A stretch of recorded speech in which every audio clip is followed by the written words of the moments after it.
تو فلاں کتاب پر ایمان رکھتا ہے؟ قرآن نہیں پوچھی جائے گی. فلاں کتاب کو مانتا ہے؟ میں نے پڑھی نہیں. چند کافی. وہ یہ مانتا ہے؟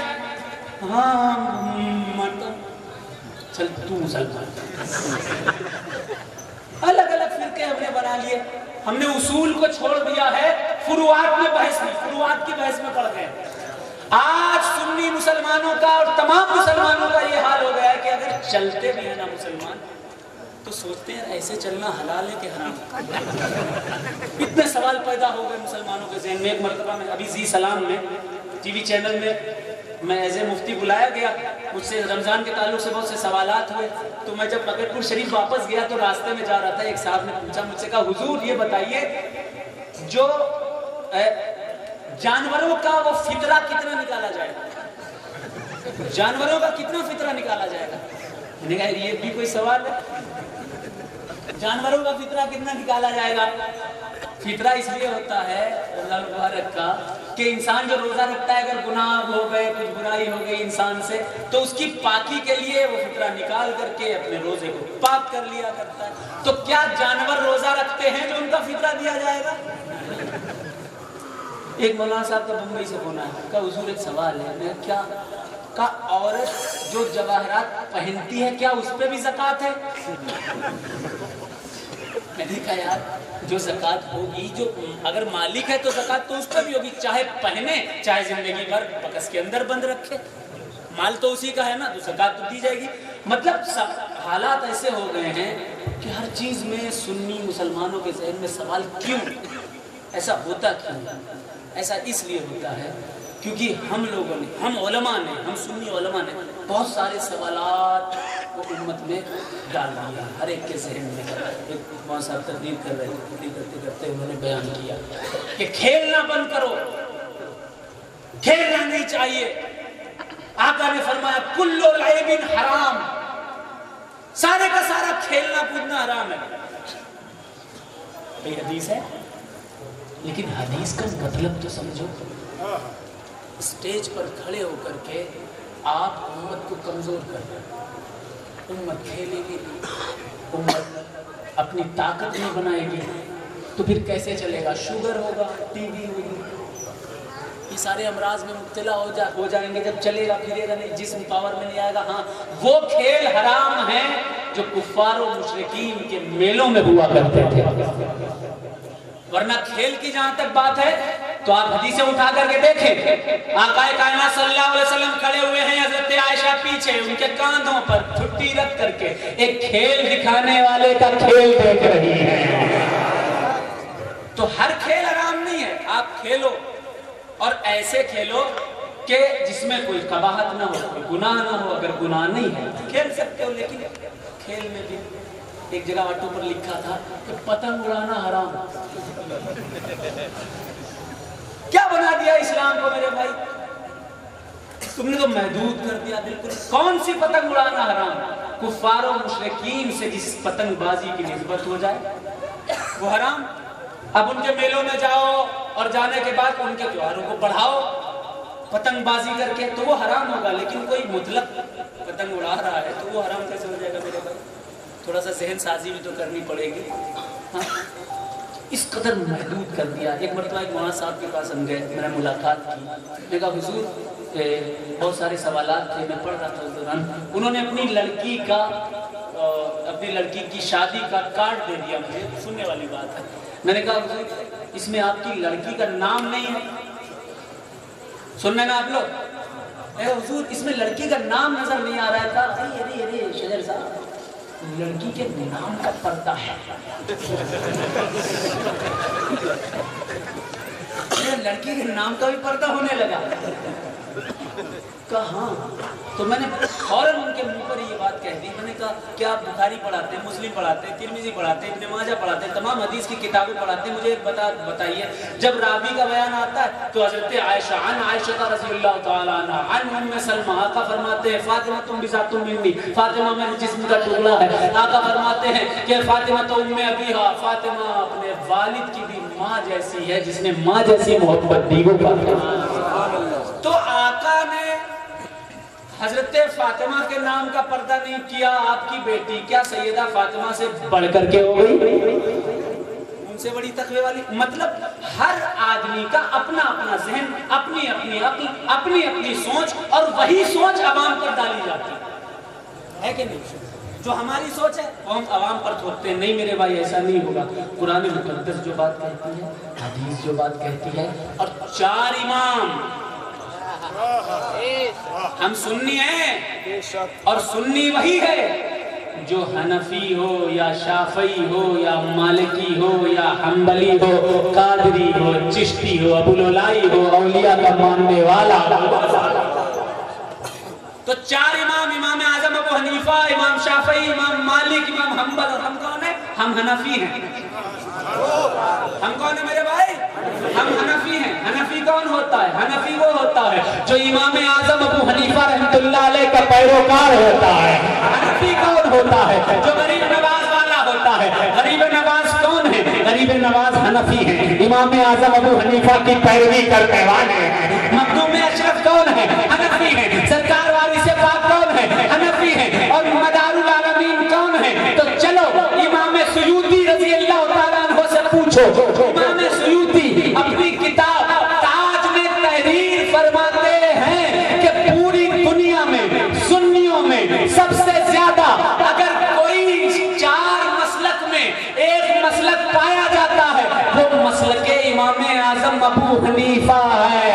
کیوں پایا جاتا ہے؟ کیونکہ مسلک امام اعظم ابو حنیفہ کو پوری دنیا میں 556 سال تک اگر کسی نے پھیلایا ہے وہ ذات بدیع الدین زندہ شاہ مدار.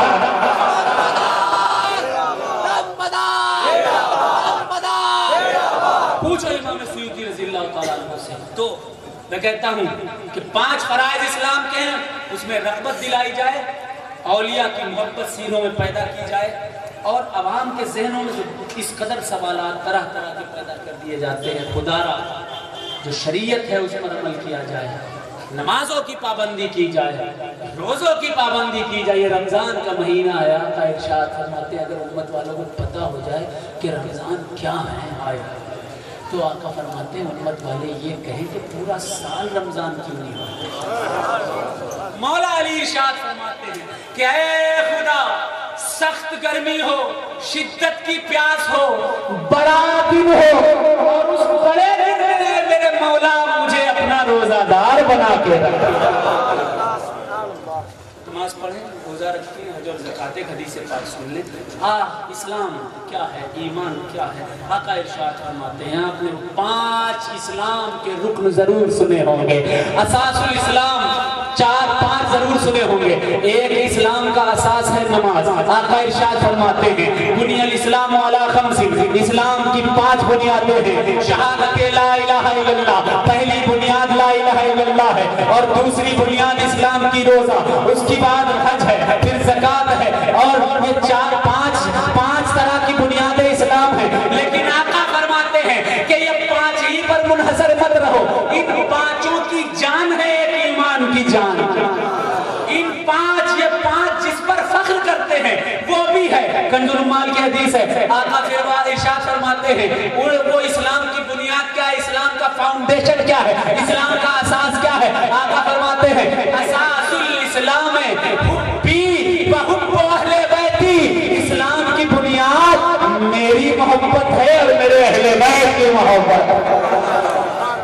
میری محبت ہے، میرے اہل بیت کی ایک حدیث پاک اور سن لیں. سناؤ؟ ارشاد.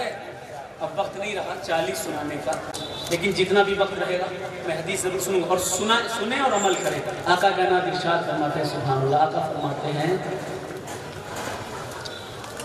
احب اہل بیتی لحبی، اہل بیت سے محبت اس لیے مت کرو کہ قرآن و حدیث میں ان سے محبت کرنے کے وعدے لیے گئے ہیں.